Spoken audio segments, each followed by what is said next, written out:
Hello students, तो आज का हमारा टॉपिक है स्किज़ोफ्रेनिया। ये मोस्ट इम्पॉर्टेंट टॉपिक है जो कि हर बार पेपर में रिपीटेड क्वेश्चन होता है। तो ये स्किज़ोफ्रेनिया स्टार्ट करते हैं। Schizophrenia is drive from the Greek roots schizo और फेरनिया। कहाँ से लिया गया है? टू ग्रीक वर्ड से लिया गया है। स्किज़ो, इसको टू पार्ट में डिवाइड कर देंगे, स्किज़ो और फेरनिया। स्किज़ो का मतलब होता है स्प्लिट और फेरनिया का मतलब होता है माइंड। ठीक है, इसलिए कैसे डिफाइन किया गया है? Splitting of the mind. Schizophrenia is defined as splitting of the mind. Schizophrenia is a type of functional साइकोसिस का भी टाइप है जो कि ग्रुप ऑफ मेंटल इलनेस है। करेक्टराइज किया गया है डिस्टर्बेंस ऑफ थिंकिंग। इसमें डिस्टर्बेंस हो जाती है थिंकिंग में, मूड में और बिहेवियर में। ठीक है, ये कब से लेके कब तक देखने को मिलता है? ये मिलता है 16 to 34 ईयर्स के एज के बीच में देखने को मिलता है। क्या? स्किज़ोफ्रेनिया। ठीक है, ये 1908 में आया था। और इसकी इटियोलॉजी मतलब कोज क्या है? ये जेनेटिक फैक्टर भी हो सकता है। जैसे मतलब किसी पेरेंट्स को स्किज़ोफ्रेनिया हो तो उसमें मतलब मोर चांसेस होता है कि उसके बच्चे में भी देखने को मिलेगा। ऑर्गेनिक फैक्टर हो सकता है, मतलब क्या होता है? एबनॉर्मलिटीज़ आ सकती हैं द ब्रेन टिश्यू में, और कोई इन्फेक्शन हो या कोई ट्रोमा हो। ठीक है, स्ट्रेस और trauma, high level chronic stress हो, किसी को एक्सपोज ऑफ ट्रॉमेटिक इवेंट, मतलब उसकी लाइफ में कोई ऐसा ट्रॉमेटिक इवेंट आया हो जिससे मतलब वो भारी नहीं निकल सका हो, मतलब उसमें भी देखने को मिलता है। केमिकल इम्बैलेंस, मतलब इम्बैलेंस हो जाना ब्रेन में केमिकल्स में, जैसे कि डोपामाइन। ठीक है, इन्वायरमेंट में क्या सकता है? Certain environment, exposure of the certain environment factor during pregnancy और चाइल्डहुड। अगर प्रेगनेंसी में अगर कोई ऐसा ट्रॉमा आया हुआ हो तो उसमें भी इफ़ेक्ट करता है, प्रेगनेंसी और चाइल्डहुड में। ठीक है, अब आते हैं टाइप्स। पैरानॉइड स्किज़ोफ्रेनिया, ये मोस्ट कॉमन टाइप है स्किज़ोफ्रेनिया का। इसमें क्या मतलब मेनली इसको पॉजिटिव स्किज़ोफ्रेनिया भी बोलते हैं। इसमें पॉजिटिव साइंस आते हैं जैसे कि हेलुसिनेशन और डेल्यूजन। ठीक है, कैटाटोनिक स्किज़ोफ्रेनिया में क्या आता है? ये बहुत रेयर टाइप है कैटाटोनिक स्किज़ोफ्रेनिया। इसमें क्या फिजिकल मूवमेंट्स इन्वॉल्व होती हैं।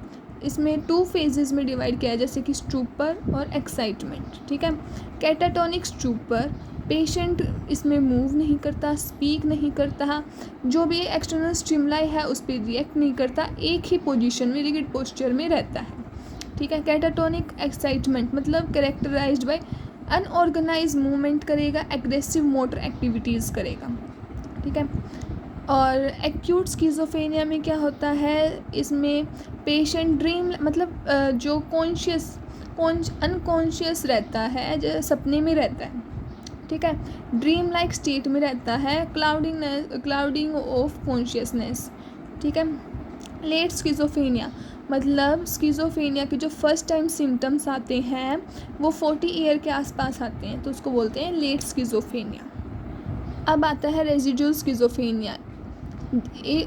Patient have a history of previous psychotic episode but currently have a fewer positive symptoms। इसमें क्या होता है कि पेशेंट को पहले था साइकोटिक एपिसोड, मतलब स्किज़ोफ्रेनिया था।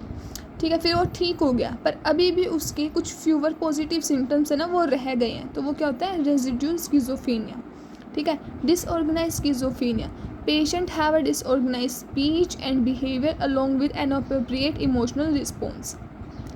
ठीक है, स्किज़ो अफेक्टिव स्किज़ोफ्रेनिया मतलब इसमें कॉम्बिनेशंस होते हैं symptoms of schizophrenia, mood disorder का भी, विच में occur at the same time और अ डिफरेंट टाइम, मतलब ये एक टाइम पे भी आ सकता है और डिफरेंट टाइम पे भी आ सकता है।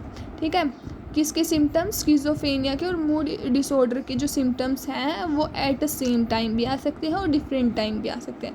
वो क्या होगा? स्किज़ो अफेक्टिव स्किज़ोफ्रेनिया।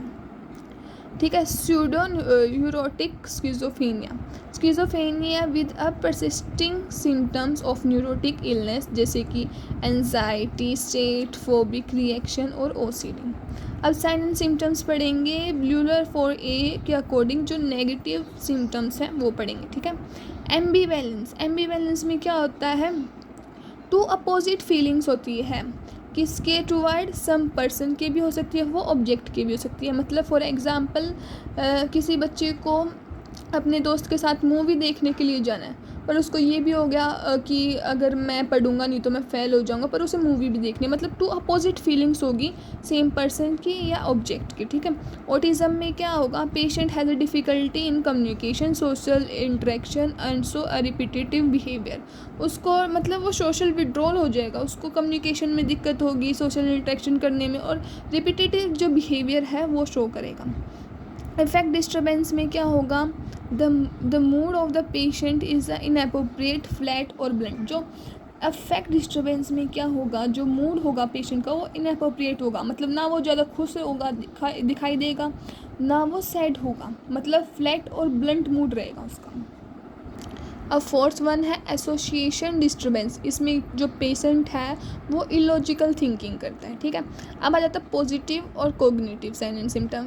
पॉजिटिव में क्या आएगा, हेलुसिनेशन होंगे, डिल्यूजन्स होंगे, डिसऑर्गेनाइज स्पीच होगी, थॉट होगा, बिहेवियर होगा, ठीक है। न्यू वर्ड्स अपने आप ही बनाएगा, मतलब न्यूलिज्म, मतलब इसमें न्यू वर्ड्स बनाना, ठीक है।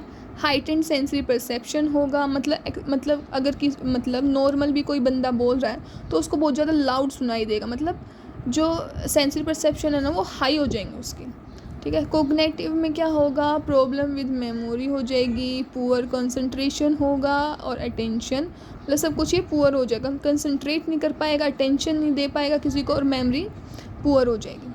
Difficulty in decision making and problem solving.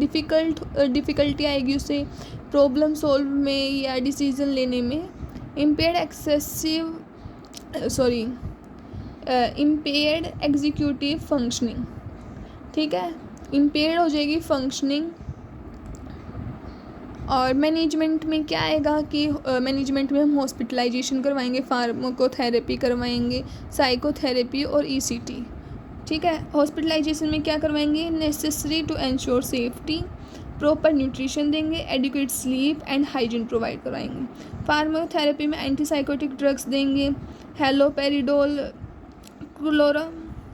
क्लोरप्रोमिजीन, ठीक है, रिस्पेरिडोन, ये देंगे। साइकोथेरेपी में कोग्निटिव बिहेवियर थेरेपी देंगे, फैमिली थेरेपी देंगे और स्पोर्टिंग थेरेपी देंगे। ईसीटी में क्या है, इलेक्ट्रोकन्वर्सिव थेरेपी। ये कब यूज़ होती है, जब सारे ट्रीटमेंट फेल हो जाते हैं, लास्ट में जब हाई लेवल के जो मतलब हाई लेवल पे आ जाए तो ईसीटी दी जाती है, इसको बोलते हैं इलेक्ट्रोकन्वर्जन थेरेपी देते हैं, ठीक है। जब सारे ट्रीटमेंट काम नहीं आते तो लास्ट में ईसीटी देते हैं।